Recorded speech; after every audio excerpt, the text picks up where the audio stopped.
శ్రీ గురుభ్యో నమ. శ్రీమాత్రే నమ.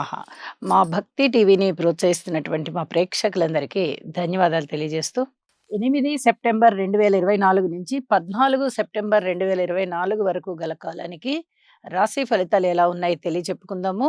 ముందుగా గ్రహస్థితులు. వృషభంలో గురువుగారు ఉన్నారు. ఇక మిథునంలో కుజుడు, సింహరాశిలో రవి బుధులు, కన్యరాశిలో శుక్రకేతువులు, తులారాశిలో చంద్రుడు, కుంభరాశిలో వక్రించిన శనిగారు, రాహు వచ్చేసి మీనరాశిలో.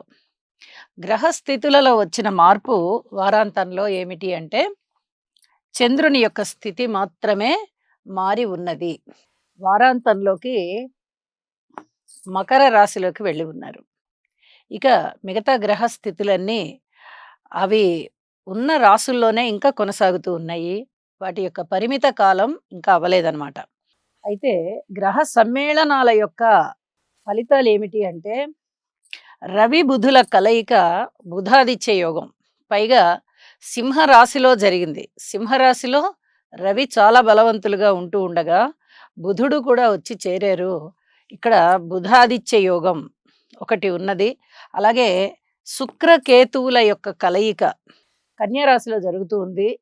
శుక్రకేతు కలయిక కొంచెం వైరాగ్య తత్వము, మనకెందుకులే అనే నిర్లిప్తత, మనం చేయవలసిన పని చేసేసి కామ్గా ఉందాము అనేటటువంటి కొంచెం నిర్లిప్త స్వభావము, ఇలాంటివన్నీ ఉంటూ ఉండడానికి అవకాశం ఉంది. అయితే రాహు గారి దృష్టి ఎప్పుడైతే శుక్రాచార్యుల వారి మీద పడుతూ ఉందో ఇక్కడ కొంచెం విచ్చలవిడితనం పెరుగుతుంది. పైగా శుక్రుడు నీచలో ఉన్నారు. విపరీతమైన శృంగార భావాలు. దానికి తోడు కుజుని యొక్క 4వ దృష్టి కూడా పడుతూ ఉంది. అంటే ఈ పెద్దలకి చెప్పకుండా ఎవరైతే ప్రేమ వ్యవహారాలు నడుపుతూ ఉంటారో అలాంటి వాళ్ళకి కొంచెం ఇబ్బంది. జాగ్రత్తగా ఉండవలసినటువంటి సమయము. పెద్దలకి చెప్దాం ఇంకా అనుకునేటప్పుడు కూడా కాస్త మంచి గ్రహస్థితులు చూసుకోవాలి. ఇలాంటి గ్రహస్థితులు ఉండగా పెద్దలకి తెలియచేయడం వల్ల ఆ ప్రేమ పెద్దగా సఫలీకృతం అవ్వదు. ఇంట్లో పెద్దలు యాక్సెప్ట్ చెయ్యని పరిస్థితి ఉంటుంది. ఎందుకంటే ఇటు రాహు గారి దృష్టి పడుతోంది, ఇటు కుజుని దృష్టి పడుతోంది. కేతువుతో కలిసి ఉన్నారు. కాబట్టి ఇక్కడ కొంత ఇబ్బందికరమైన వ్యవహారాలు ఉంటాయి కాబట్టి కొంచెం జాగ్రత్తగా ఉండండి అని చెప్పి తెలియజేస్తూ ఉన్నాను. అలాగే మనం బుధాదిత్య యోగం గురించి చెప్పుకుంటే సింహరాశిలో బలవంతుడైనటువంటి రవి గారితో కలిసిన బుధుడు అద్భుతమైన యోగాన్ని ఇస్తున్నారు. ఈ బుధాదిత్య యోగము దాదాపుగా అన్ని రాసుల్లోనూ బాగానే ఉంటుంది. స్థాన చలనాన్ని ఇస్తుంది, ఆదాయాన్ని పెంచుతుంది, కీర్తి ప్రతిష్టల్ని ఇస్తుంది, అలాగే ధనయోగాన్ని ఇస్తుంది. ఇలా ఎన్నో విధాలుగా బుధాదిత్య యోగం మంచి ఫలితాలను ఇస్తుంది. ఇక శనిగారి దృష్టి పడుతోంది రవి బుధుల మీద. ఇది ఈ మెడికల్కి సంబంధించినటువంటి కొత్త కొత్త మందులు కనుక్కోవడము, ఈ మెడికల్ రంగంలో ఏవైనా అద్భుతాలు జరగడం అంటే వాటంతట అవి జరగవు, సైంటిస్టులే చేస్తారు. అలా చేయడము, కొత్త మందులు కనుక్కోవడము. ఇప్పుడు మెడిసిన్ చదవాలి అనుకునే వారికి ఈ గ్రహస్థితులు చాలా బాగా ఉపయోగపడి ఆ మెడిసిన్ చక్కగా సీట్ రావడము, ఇట్లాంటివన్నీ జరుగుతూ ఉంటాయి. రాజకీయాలలో కూడా ఇది బాగుంటుంది గ్రహస్థితి. ఇది చెప్పదగ్గ సూచన. అలాగే గురువు గారి యొక్క దృష్టి కూడా శుక్రకేతువుల మీద పడుతోంది. మనం ఇది కూడా చెప్పుకోవాలి. పంచమ దృష్టి.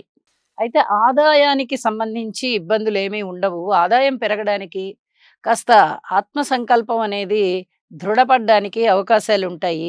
దైవభక్తి పెరుగుతుంది. అయితే ప్రేమ వ్యవహారాల విషయంలో మటుకు జాగ్రత్తగా ఉండాల్సిందే. మొత్తం మీద శనిగ్రహ స్తోత్రాలు, కుజగ్రహ స్తోత్రాలు, అలాగే శుక్రుడు, రాహువు, ఈ స్తోత్ర పారాయణలు ప్రతివారు పారాయణం చేసుకోవడం వల్ల చాలా చాలా మనశ్శాంతి ఉంటుంది అని చెప్పి తెలియజేస్తూ రాసుల్లోకి వెళ్దాము. కర్కాటక రాశి. కర్కాటక రాశి వారికి ఈ వారం రోజులు 14 సెప్టెంబర్తో అంతమైపోయే వారానికి గ్రహస్థితులు ఏ విధంగా ఉన్నాయంటే 3 గ్రహాల యొక్క ఉనికి చక్కటి ఫలితాలను ఇస్తుంది. ద్వితీయంలో బుధుడు, అలాగే బుధ ఆదిత్య యోగము. తృతీయంలో కేతువు, లాభస్థానంలో గురువుగారు. ఈ 3 రకాల గ్రహాలు చక్కటి ఫలితాలను ఇస్తున్నాయి. అయితే గురుబలం చాలా బావుంది. ఈ కారణం చేత ధనానికి లోటుండదు. ఇది చాలా స్పష్టంగా తెలియజేయొచ్చు. ఎందుకంటే లాభస్థానంలోనే గురువుగారున్నారు గాబట్టి, ఖచ్చితంగా లాభాలుంటాయి. అది వస్త్ర లాభము, వస్తు లాభము, ద్రవ్య లాభము, అది ఏ రూపకంగా అయినా సంపదల్ని పెంచేస్తుంది. ఉన్నత విద్య చదవాలి అనుకునే వారికి, ఉన్నత విద్యకి అవకాశాలొస్తాయి. మీరు ఏ పని ప్రారంభించినా అందులో లాభాలు ఉంటాయి తప్ప, నష్టం ఉండదు.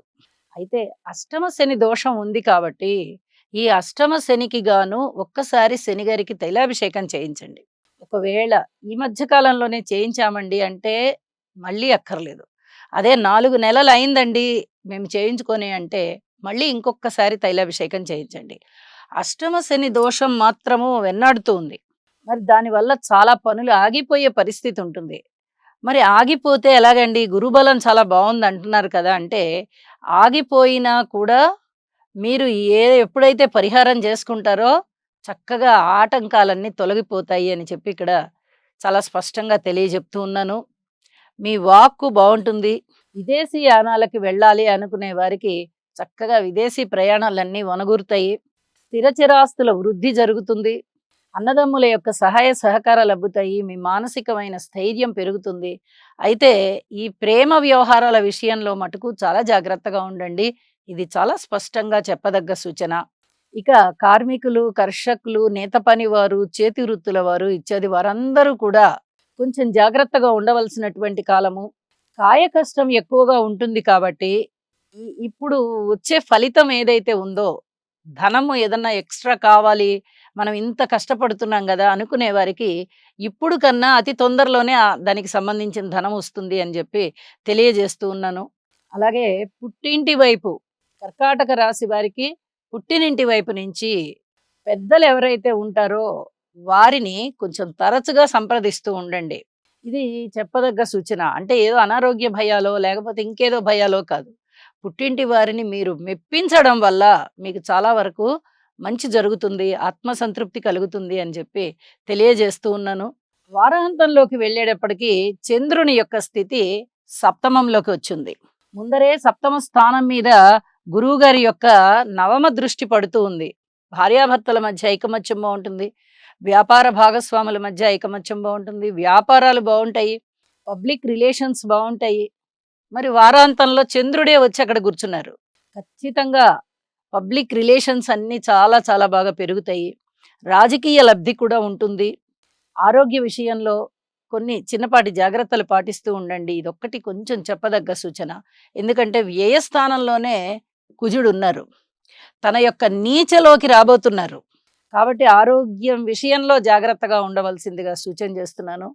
ఇక విద్యార్థుల విషయంలో మీ యొక్క కష్టం ఫలిస్తుంది. స్త్రీల విషయంలో అమ్మవారి యొక్క పూజ చేసుకోవడం చాలా చాలా మంచిది. ముఖ్యంగా లలిత సహస్రనామాలు చదువుకోండి. అన్నింటికి కూడా అది చాలా పెద్ద వరం అవుతుంది మీకు. అన్నింటికన్నా గూడా చాలా పెద్ద వరం అవుతుంది. రాస్యాధిపతి అయినటువంటి చంద్రుడికి అధిదేవత గౌరి. గౌరి అన్నా, పార్వతి అన్నా, లలిత అన్నా ఒకరే కాబట్టి లలితా సహస్రనామాల యొక్క స్తోత్ర పారాయణ మీకు చాలా చాలా మనశ్శాంతినిస్తుందని చెప్పి తెలియజేస్తూ, అన్ని విషయాలలోనూ ఓర్పుగా ఉండండి. మీకు లబ్ధి కలిగేది కలక్క మానదు. ఖచ్చితంగా లబ్ధి కలుగుతుంది. అయితే నవగ్రహ స్తోత్ర పారాయణ చేయండి. లలితా సహస్రనామాల స్తోత్ర పారాయణ చేయండి. చాలా చాలా మంచి అవకాశాలుంటాయి. మనశ్శాంతి ఉంటుంది, అభివృద్ధి ఉంటుంది అని చెప్పి తెలియజేస్తూ నమస్కారం.